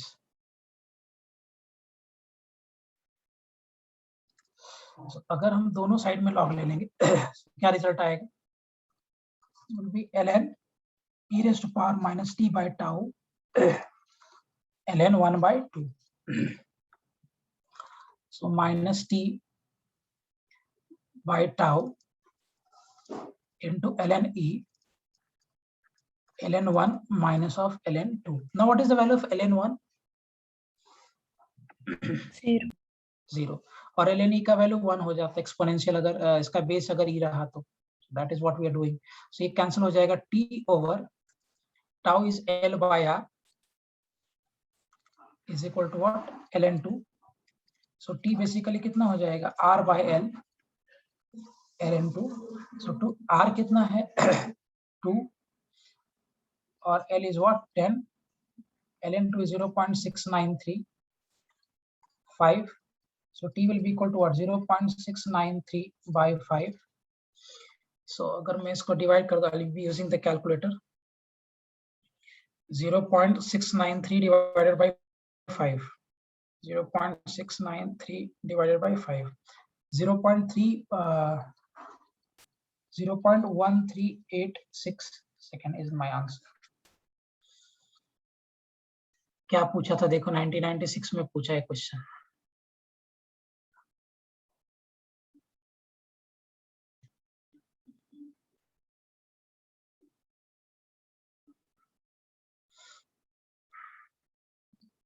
Calculation सही किया ना? बराबर देख लो एक बार. एल बाय, अरे रे रे यहाँ उल्टा कर दिया. दिस विल बी, अभी बोल रहा हूँ बहुत कम आ रहा है. This will be L by R here. L कितना हो गया? 10/2. This is 5. So T will be equal to 5 into 0.693. So T basically कितना आ गया? 5 multiplied by 0.693. So 5 into 0.693 is 3.465. 3.465 seconds. ये करेक्ट आंसर होगा. मल्टीप्लाई होगा ना, it will not be in the division.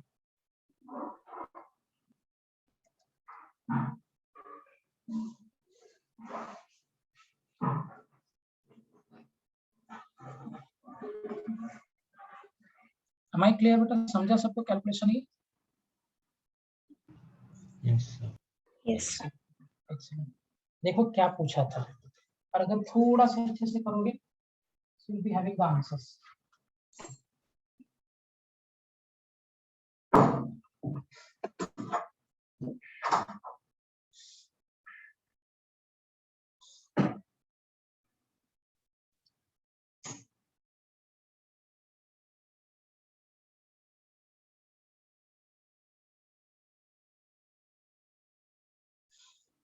Clear है सबको पॉइंट यहाँ तक? एवरीवन? Yes, sir. चलो, excellent.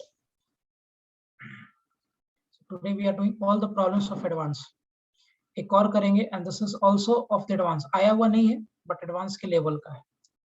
I'll share the screen. ये example number 9.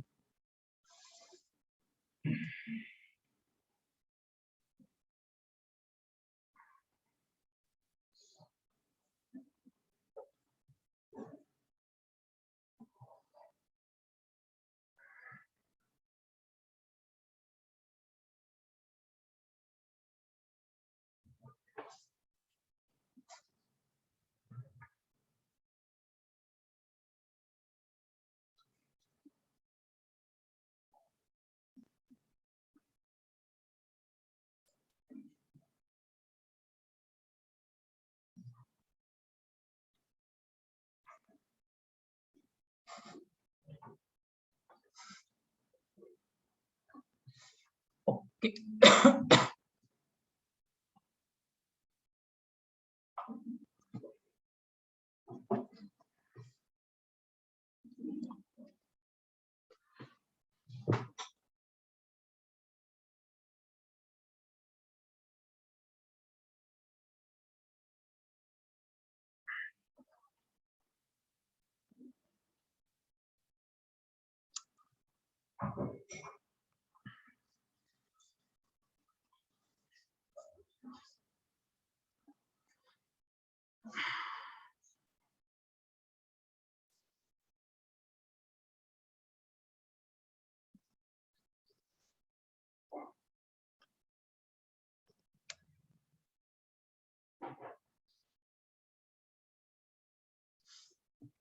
चलो करें. सर्किट पहले अच्छे से बना लेते हैं. सर्किट में असली गेम है इसका.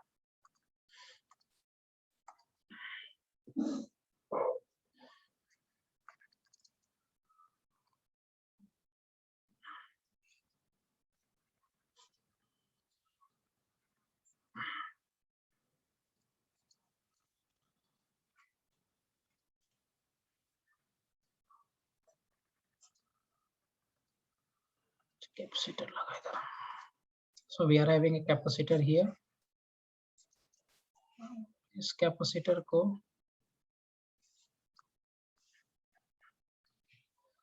कनेक्शन किया है. यहाँ पे एक बैटरी भी लगा हुआ है.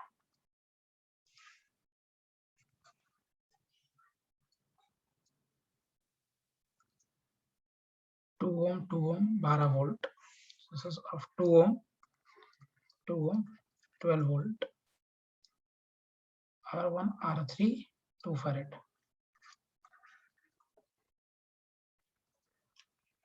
R3 एक हो गया. And after this इसके साथ यहाँ से ऐसे कनेक्शन दिया है. Then from here they have connected like this.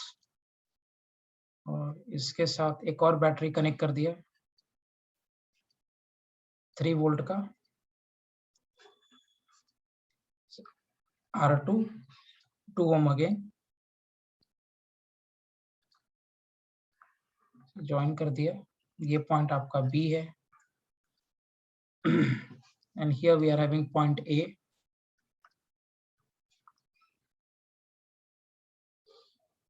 Okay, 1 second है बेटा, मैं चेक कर लेता हूँ एक बार 12 वोल्ट का. हाँ उल्टा किया मैंने पोलैरिटी. ये ऐसा बैटरी है 12 वोल्ट का. और इसके साथ एक इंडक्टर कनेक्ट किया है.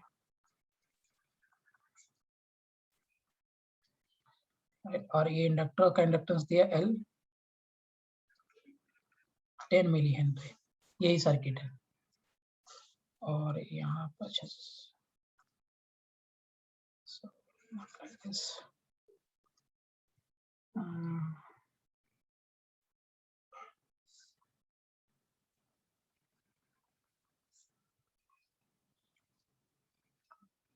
10 milli henry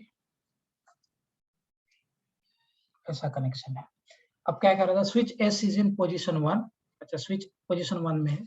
find the potential difference between A and B and the rate of production of heat in R1. सो पहला केस में आपसे बोल रहा है कि switch is in the position 1, position 1 and position 2। तो फर्स्ट केस में कह रहा है स्विच इज इन पोजीशन 1। आपसे क्या पूछा है, find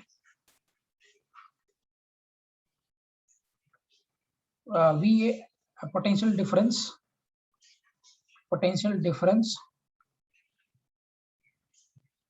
between A and B। ये पहला पार्ट है क्वेश्चन का। कहाँ पे 3 ओम का छूट रहा है क्या मेरे से? अच्छा, ये बाजू में 3 ओम का इधर भी है। ओके, सो यहाँ पे एक और रेजिस्टेंस है and this is of 3 ohm। Here we are having one resistance and this is of 3 ohm R4। Okay, ठीक। चलो डील करते हैं सर्किट को। पहले केस में क्या बोल रहा है कि स्विच आपका पोजीशन 1 पे, मतलब यहाँ पे ये स्विच इधर है पोजीशन 1 पे, तो ए और बी के cross they are asking us to get potential difference, है ना। स्विच मेरा पोजीशन 1 पे है और आपको क्या करना है, ए और बी के क्रॉस पोटेंशियल डिफरेंस बताना है। ठीक, कैसे करोगे इसमें?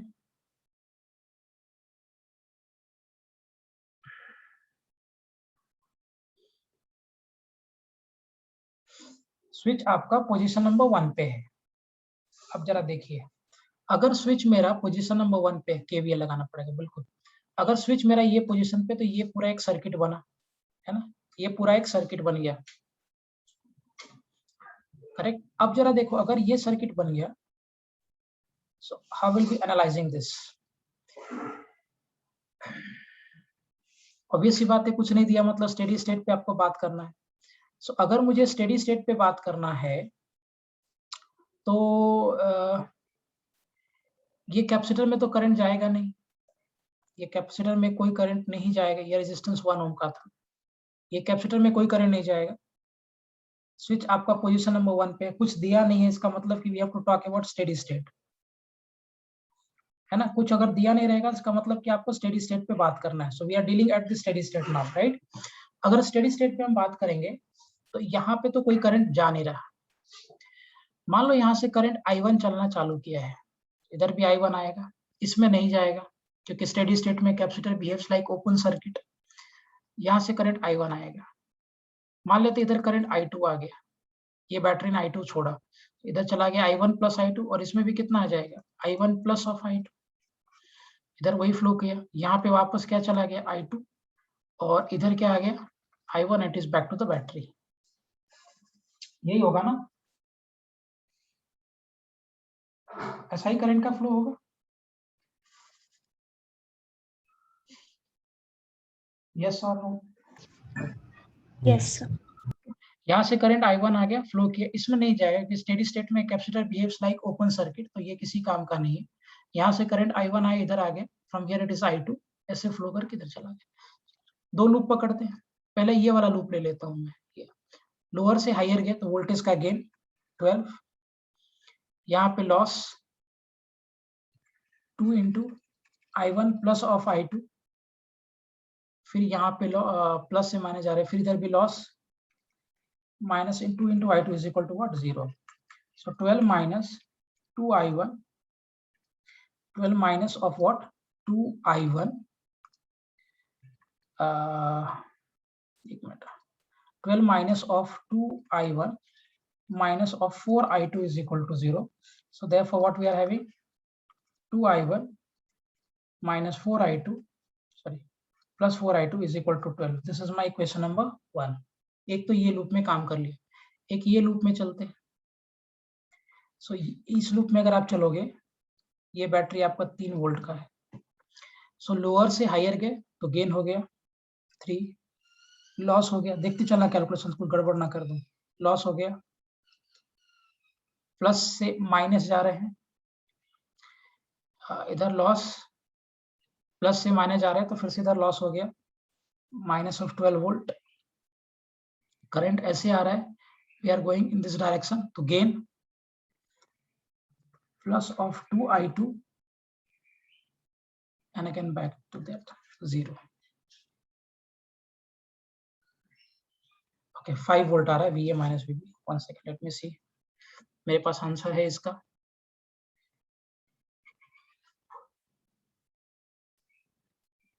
यस कौस्तुभ, करेक्ट है, -5 वोल्ट। एक्सीलेंट बेटा, बहुत बढ़िया। सो यहाँ से अगर आप रिजल्ट लेके आओगे क्या आ जाएगा, 2I1, इसको अरेंज कर लेते हैं। सो this is what, 9 3 12, -9 -2I1 plus of 2I2 is equal to 0. So what we can say, -2I1 plus 2I2 is equal to 9. This is my equation number 2. Equation बरोबर है ना, देख लेना सब ढंग से, कैलकुलेशन बस करना अच्छे से, KVL लगाना और कुछ नहीं। Now add these two equations. So adding equation 1 and equation number 2. So if I'll be adding them, 2I1 plus 4I2 is equal to 12, minus of 2I1 plus 2I2 is equal to what, 9, 6I1, 21 हो गया ना।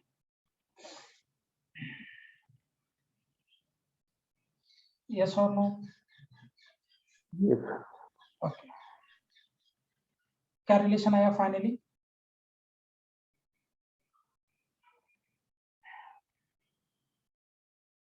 what is the value of I1 and I2?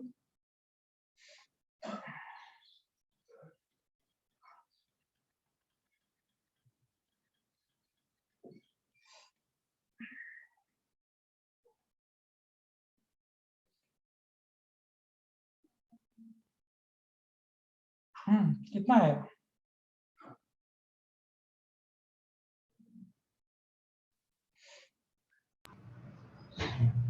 3.5 and -2. ये 3 हो जाएगा, 7 हो जाएगा, So 2. हाँ 2 हो गया और ये 7 हो गया। सो बेसिकली I2 कितना हो जाएगा, this will be equal to what, 7/2 ampere. Now once we had the value of I2, just get the value of I1 from here, कोई भी इक्वेशन में रख दो, इसमें रख देता हूँ। So minus of 2I1 plus of 2I2, 7/2 is equal to 9. So from here, what we are having is minus of 2I1 plus of 7 is equal to 9. So minus of 2I1 is equal to what we had, 2, अरे मतलब direction जो मैंने सोचा वो गलत हो गया। So I1 is equal to -1 ampere, right. मतलब इधर से नहीं जा रहा है करंट, ऐसे आ रहा है ऑपोजिट डायरेक्शन में, जो डायरेक्शन आपने सोचा that is wrong. So current इसमें ऐसे जा रहा है I1 एक्चुअली, ठीक है। सो पोटेंशियल डिफरेंस निकाल देते हैं। सो पोटेंशियल एट A, अब देखो यहाँ पे हम क्या कर रहे हैं, we are going from lower to higher, lower से हायर जा रहे हैं तो गेन हो जाएगा 3 का। So plus of 3। Now current इस डायरेक्शन में जा रहा है एक्चुअली, चलो ऐसे ही चलते हैं, करंट इस डायरेक्शन में जा रहा है, ऐसे चलते हैं। तो ये प्लस ये माइनस, लोअर से हायर गए, है ना, तो क्या हो जाएगा, गेन ना। Yes, sir. So that will be again equal to what, 2 into 1 into what, potential at B. So implies what we are having, that potential at A plus of 5 is equal to what, potential at B. So potential at A minus potential at B is equal to what, minus of 5. This is the right one. So good question, देखो कितना अच्छा सवाल है ये, और है कुछ नहीं, लेकिन जो वही कर पाएगा जिसको सब फंडामेंटल एकदम अच्छे से क्लियर है।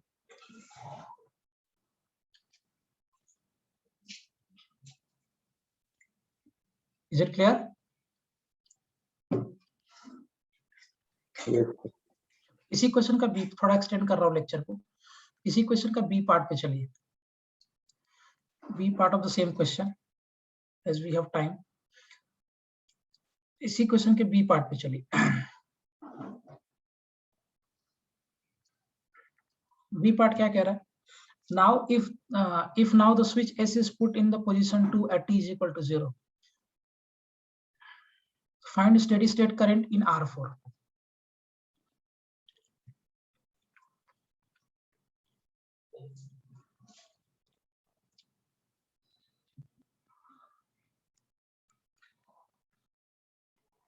No, we'll keep up to 9 बेटा, 9 बजे तक रखिए।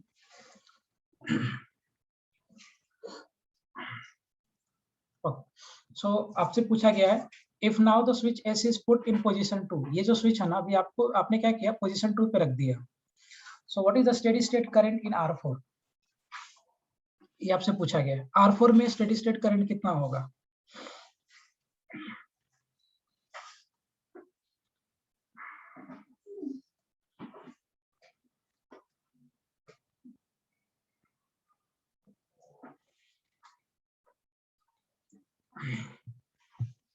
चलो करो फटाफट। R4 में स्टेडी स्टेट करंट, मैं होल्ड करता हूँ 1 मिनट के लिए।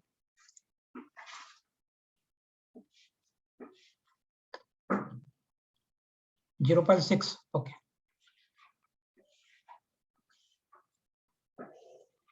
R4 का मतलब ये हो गया ना, ये हो गया। ये तो बहुत आसान है। कैसे करोगे? जैसे ही आपने स्विच को, हाँ गुड प्लानिका, जैसे ही आपने स्विच को क्लोज 2 पे रख दिया तो अब ये सर्किट एक्टिव हो जाएगा। अगर ये सर्किट एक्टिव हो जाएगा तो t इज इक्वल टू 0 पे तो इंडक्टर शॉर्ट सर्किट की तरह बिहेव करेगा। सो ये 2 ओम और ये 3 ohm they are in series, तो 5 ओम हो गया। V is equal to IR, so 3/5 मतलब 0.6 एम्पियर R4 में करंट होगा at t is equal to 0, sorry t is equal to infinity मतलब स्टेडी स्टेट में। सो स्टेडी स्टेट में ये inductor will behave like short circuit. So 2 ohm और 3 ohm they are in series, तो V is equal to IR लगा दिए, so 3/5 0.6 ampere will be the current in steady state across R4. Okay, अब क्या कह रहा है? The time when the current in R4 is half of the steady state value. बताइए R4 पे current steady state value का half कितनी देर के बाद होगा?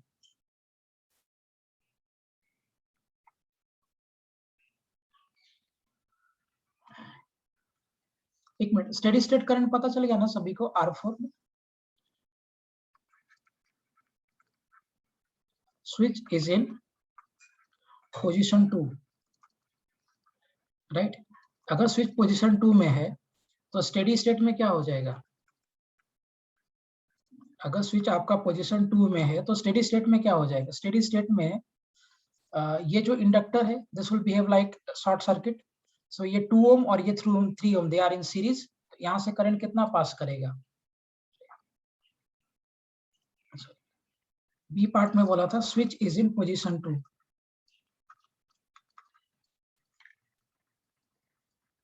Position 2, right? और स्विच अगर मेरा पोजीशन 2 पे and we are talking about steady state, steady state, so steady state में बात करोगे तो करंट कितना हो जाएगा? That will be equal to 3/5 implies 0.6, तो करंट बेसिकली कितना हो जाएगा? 0.6 एम्पियर। ये स्टेडी स्टेट में करंट हो गया।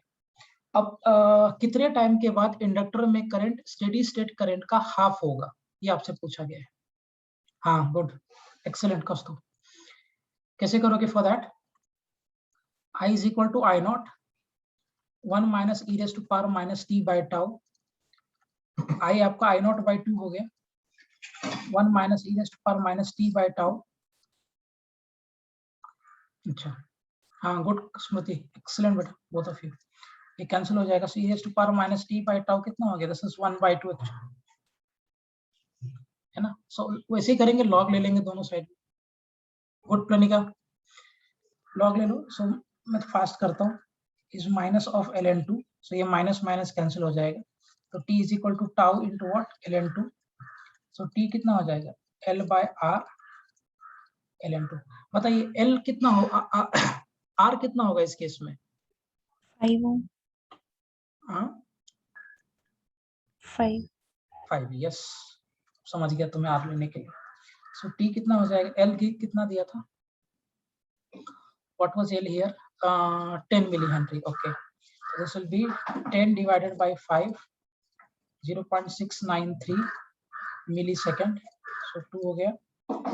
So इसके लिए टाइम कितना हो जाएगा? 1.3,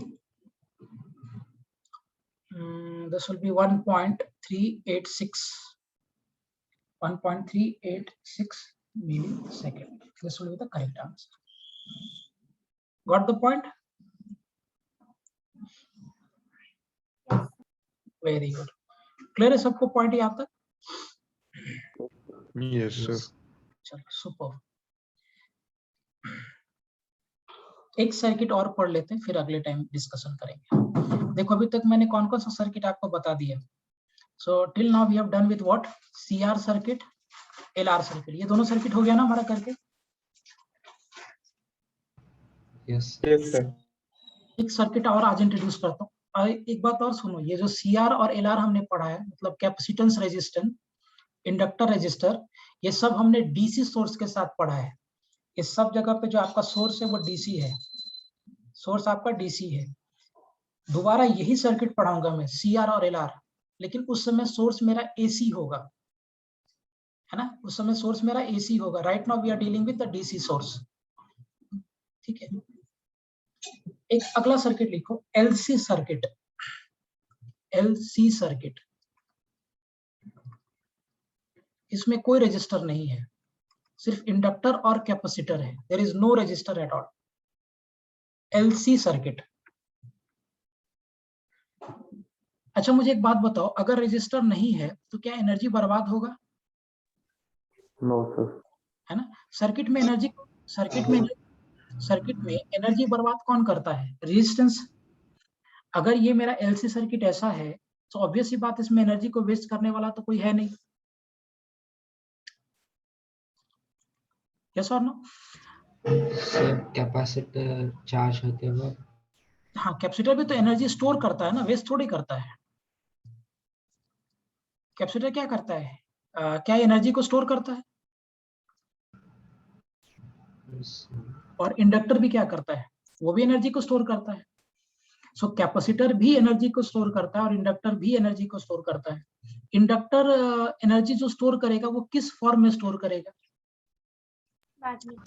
मैग्नेटिक फील्ड में। और कैपेसिटर किस फॉर्म में एनर्जी को स्टोर करेगा? इलेक्ट्रिक। दोनों का काम वही है, इंडक्टर भी एनर्जी स्टोर करता है, कैपेसिटर भी एनर्जी स्टोर करता है। So both of them stores energy, but the difference is कि capacitor stores energy in electric field and inductor stores energy in magnetic field. यही दोनों में फर्क है, बट करता तो दोनों एनर्जी ही स्टोर है।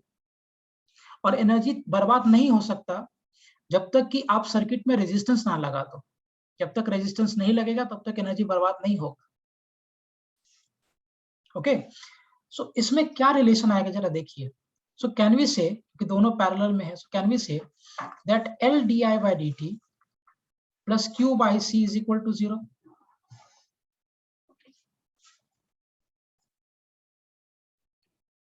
बोल सकते हैं क्या? यस सर क्योंकि ये दोनों पैरेलल में है, पैरेलल में है तो वोल्टेज सेम होगा। यहाँ का वोल्टेज हो जाएगा L di by dt और यहाँ क्या होगा, Q is equal to CV। तो V कितना हो जाएगा, Q by C। सो यहाँ का वोल्टेज और यहाँ का वोल्टेज, ये दोनों जगह का वोल्टेज क्या होना चाहिए? ऑफ कोर्स सेम होना चाहिए, because they are connected in what, parallel. So और हम क्या लिख सकते हैं, can we write L into di by dt is equal to what, minus of Q by C। अगर आप और इसको लिखोगे, so can we write di by dt is equal to minus Q by LC।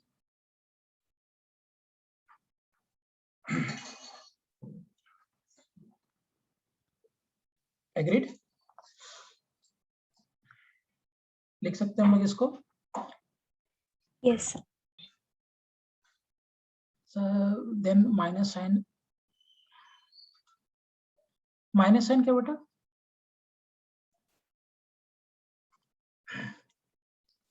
मैंने क्या बोला कि देखो ऐसे, ये अगर प्लस है ये माइनस है, ये भी प्लस और ये भी माइनस होगा क्योंकि they are connected in parallel. So potential difference दोनों जगह पे सेम होगा।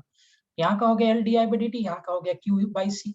Q is equal to CV से V हो जाएगा Q by C। हाँ ओके, नो प्रॉब्लम। अब देखो करंट को हम क्या लिख सकते हैं, can we write current as dq by dt। Current को क्या हम dq by dt लिख सकते हैं? Current is what, rate of flow of charge. So can I write current as dq by dt। हाँ, हमने डिस्कस किया था ये बात। अगर आप इसको दोनों साइड टाइम के रिस्पेक्ट में डिफरेंशिएट कर दो, so what we can say that di by dt is equal to what, d2q by dt square. इसको डबल डिफरेंशिएट करना पड़ेगा ना, करंट हो गया dq by dt, so differentiate again. So what we can write, di by dt is equal to d2q by dt square.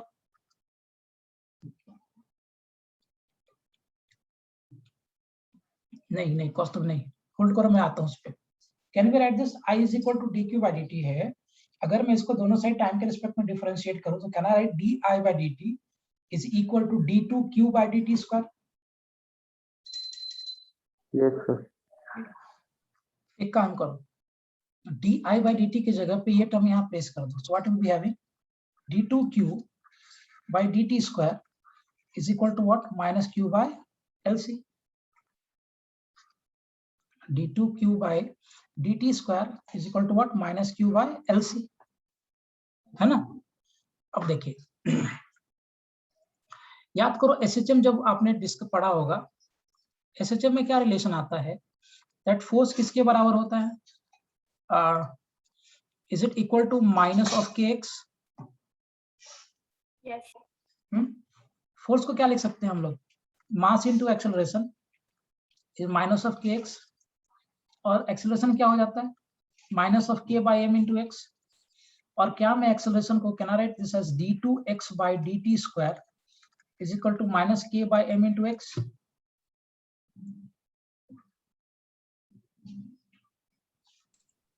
Yes, sir. अगर आपको याद होगा तो ये जो टर्म आपका होता है k बाई m, इसको आप क्या लिखते हो, omega. Omega square. In the same way अगर मैं दोनों को कंपेयर करूं, so can we write 1 by lc into q, and if I compare them, so can I say that 1 by lc is equal to what, omega square.